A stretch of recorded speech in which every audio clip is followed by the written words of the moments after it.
I think I leave that Sufi punya bahagian pada Prof untuk jawab. Saya cuma akan cakap pasal Salafi dan penglibatan mereka dalam politik, terutama di Mesir, ya, dan of course di Malaysia sekarang ini. Saya ingin merujuk kepada apa yang telah ditulis oleh Profesor Tariq Ramadan dan juga ditulis oleh dan pernah ucapan yang dibuat oleh deputinya, iaitu Dr. Jasir Auda, ya, tentang apa yang berlaku di Mesir pada semasa revolusi atau reformasi pada ketika itu. Iaitu apa yang mengherankan adalah tak kala upheaval berlaku, tak kala Medan Tahrir mula berkecamuk, ya, kita dapati syekh-syekh daripada Salafi ini melakukan fatwa bahawa adalah haram untuk mana-mana umat Islam Mesir untuk keluar berdemonstrasi menentang rejim pada ketika itu, ya. Fatwa ini jelas, ya, fatwa-fatwa daripada syekh-syekh Salafi yang ada pada ketika itu. But then api semarak reformasi dan revolusi yang dipelopori oleh golongan yang dianggap golongan moderat, liberal dan sekularis di Egypt adalah begitu kuat, ya, dan tidak dapat dibendung lagi. Apabila berlakunya hampir rejim itu hampir jatuh, maka tiba-tiba bangun syekh-syekh Salafi ini dan mengatakan bahawa okey, kita kena form, ya, kita kena bentuk satu gerakan, dan kemudian dengan tertubuhnya Hizbun Nur, dan kemudian ingin bila berlakunya revolusi dan jatuhnya Husni Mubarak itu, maka mereka dengan sendirinya ingin berkecimpung dalam politik yang ada di Mesir pada ketika itu. Now the question being raised was that, di mana logiknya? Ya? You were not a participant dalam menjatuhkan rejim yang zalim.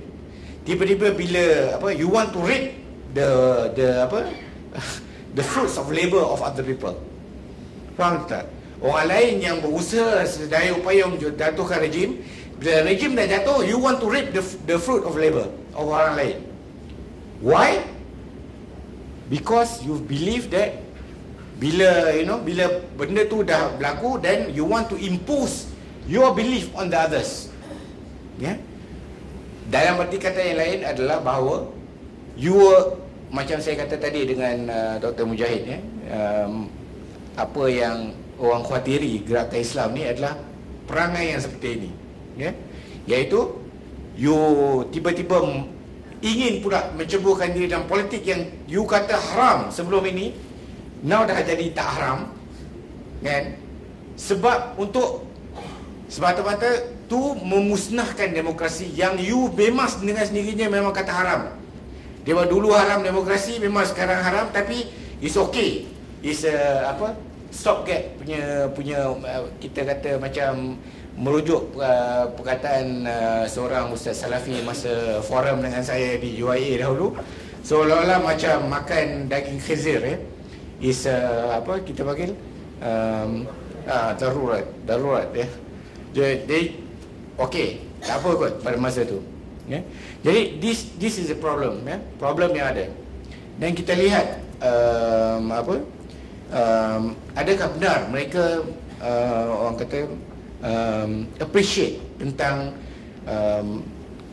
masyarakat majmuk yang ada di Egypt.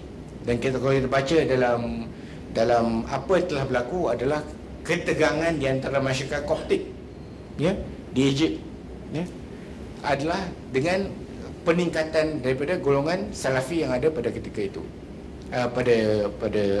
pada masa itu dan pada masa ini juga, ya. Dan kesemuanya hasil daripada keinginan mereka untuk pada kuasa, ya.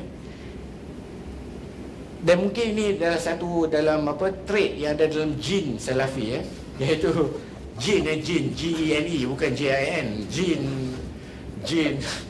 Saya tak tahu macam mana kata bahasa Melayu, tak ada, is genetik. Dalam genetik mereka, iaitu seperti mana Muhammad bin Abdul Wahab dahulu berkompromi dengan keluarga Saud untuk menjatuhkan Osmaniyah, seperti mana itu jugalah, ya. So dia akan jadi satu kompromi, ya, di antara pemerintah dan golongan Salafi ini supaya mereka boleh berkuasa.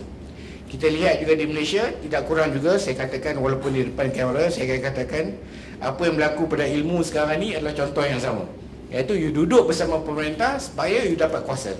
Sebab apa? Supaya you dapat ruang di dalam putusan Malaysia yang you boleh tulis dan boleh hentam boleh hentam Tariq Ramadan, boleh hentam Yusof Khartawi, boleh hentam Jasir Auda dan sebagainya, ya. Ini adalah satu perkara macam seolah-olah macam dah jadi trait jin yang ada dalam golongan Salafi, iaitu you mesti berkuasa untuk melaksanakan cita-cita kemurnian yang you kata cita-cita nak selamatkan seluruh manusia ini daripada neraka dan terjerumus ke dalam kesesatan dan sebagainya, ya? That's the problem, ya, yang kita ada pada ketika ini. Dan satu lagi yang saya tak sempat huraikan tadi, saya nak selesaikan habis sikit saja, iaitu tentang apa yang saya katakan tadi tentang Salafiyah yang diwujudkan oleh ataupun yang telah diperjuangkan oleh Rashid Ridha, Muhammad Abduh dan sebagainya. Dan apa yang ada Salafi yang dikatakan ada pada ketika ini, iaitu perbezaan yang ketara yang mungkin tidak ramai yang memahami perbezaan ini adalah, saya pernah tulis perkara ini dalam artikel saya yang telah diterbitkan dalam sebuah buku oleh Kerajaan Negeri Selangor, iaitu Road to Reform, ya. Saya telah tulis tentang dalam nota kaki tentang perbezaan yang berlaku ini, iaitu perbezaan utamanya adalah Salafiyah yang diasaskan oleh Muhammad Abduh dan Rashid Ridha itu adalah Salafiyah yang menggabungkan, ya, di antara apa yang dikatakan yang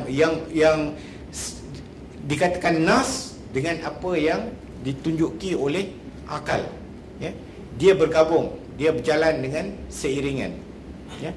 Kerana itu kalau kita memahami ajaran dan apa yang telah diajar oleh Muhammad Abduh dan Rashid Ridha, maka kita akan dapat antara asas utamanya adalah apabila berlaku pertembungan di antara nas dan maslahah, ya, maka maslahah yang harus diutamakan daripada nas, kerana mereka melihat kepada maqasid, kepada the higher intention of apa yang ingin dicapai itu sendiri. Dan perkara ini tidak berlaku dalam Salafi yang ada pada ketika ini, ya, ataupun Salafi yang lahir sesudah daripada ini adalah Nas adalah segala-galanya. Everything go back to Nas. Apa yang Nas katakan, ya? Dan mereka tidak akan melihat apa yang the higher intention, the maqasid dan maslahah yang ada di sebaliknya. Dan this is a very important asas perbezaan yang utama yang kita mesti faham tentang perbezaan antara kedua-dua gerakan Salafiyah yang dihasilkan oleh Muhammad Abduh dan Rashid Ridha asaskan, dan apa yang berlaku pada ketika ini, ya. Dan balik kepada isu yang berkaitan dengan Sufi dan Salafi, saya serahkan kepada Prof. Terima kasih. Saya rasa bahawa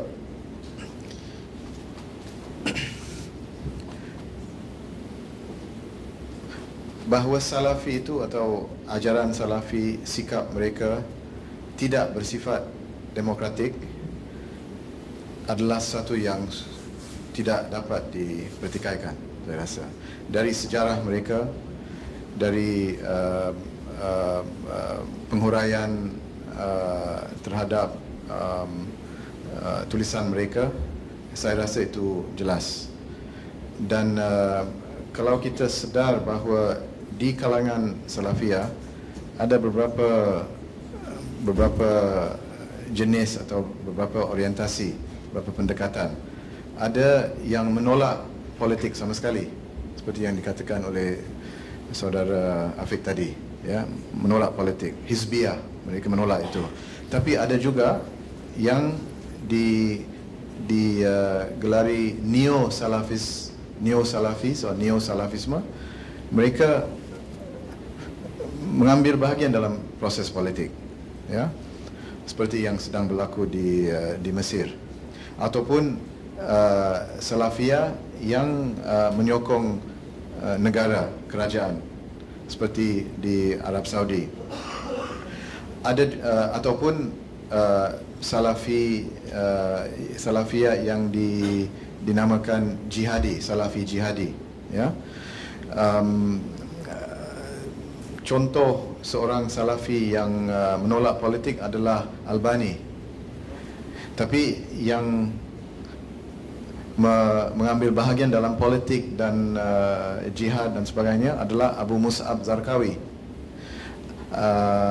bekas ketua Al-Qaeda di Iraq dulu, di negeri Iraq. Dan menurut Abu Mus'ab Zarqawi, dia mengatakan bahawa orang Islam ada 3 musuh. Orang Islam ada 3 musuh. Pertama, Amerika Barat. Kedua, Syiah. Seolah-olah orang Syiah bukan Islam. Ketiga, Sufi. Seolah-olah orang Sufi bukan Islam. Ya. Jadi, dengan sikap seumpama ini, kita tidak boleh terima bahawa mereka bersikap demokratik, ya. Dan merujuk kepada peranan Sufisme,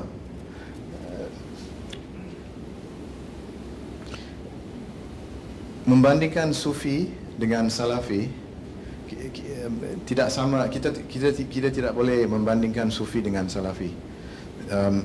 Seolah-olah kita membandingkan durian dengan durian. You know, apples and apples. Durian dengan durian. Atau durian dengan nangka. Sebab Salafi itu merupakan satu orientasi, ya, satu orientasi, satu pendekatan terhadap ekonomi, terhadap politik, terhadap teologi dan sebagainya. Tapi Sufi itu merupakan satu cara hidup dan bukan satu orientasi atau satu ideologi, ya. Sebenarnya Sufisme itu terdiri daripada pelbagai orientasi. Itu titik yang pertama. Yang kedua,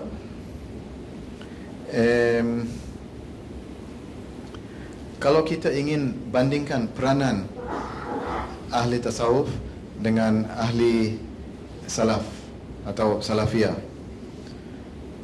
dalam sejarah, tidak ada perbandingan.